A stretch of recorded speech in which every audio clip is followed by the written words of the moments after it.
One more clarification on these alternate rules. Keep in mind that these requirements exist only to determine what we need to file an airport as an alternate, not to use an airport as an alternate. There is a big difference.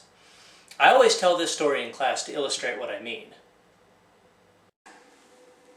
Several years ago, I was flying a Part 135 cargo leg from Jacksonville to Atlanta in a Baron. There was a low overcast layer that completely covered all of Georgia that night, meaning that I had to file an IFR alternate in order to be legal.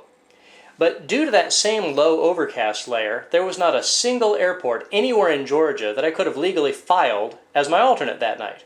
So I filed Jacksonville as my alternate. I had the fuel to do this. In reality, of course, my actual plan was not to turn around and fly all the way back to Jacksonville if I couldn't make it into Hartsfield. My actual plan was to divert to Macon, where the conditions were high enough that I knew I could get in, but still too low to make it legal to file as an alternate. So, let's say I had to go missed out of Hartsfield.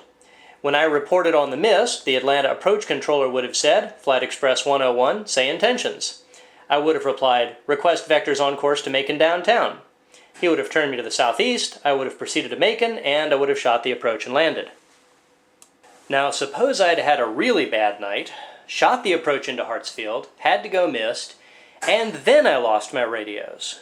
Well, in that case, ATC would be expecting me to squawk 7600 and proceed to my filed alternate, Jacksonville. Commence the full approach when I got there, land, and then call them on the ground.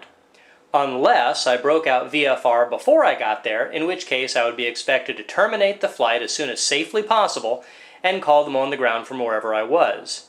If I did anything other than that, it would have to be an emergency deviation under Section 135.19 and 91.3.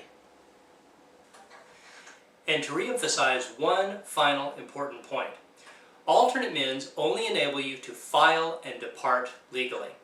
Once you are airborne, you can always divert to, shoot the approach at, and land at any airport that meets the landing mins. So, after you've met the legal requirements by filing an alternate, don't necessarily limit yourself to just that one airport in terms of your own personal, private, mental flight planning. Common sense dictates that the worse the weather and the tighter your fuel, the more options you'll want to have.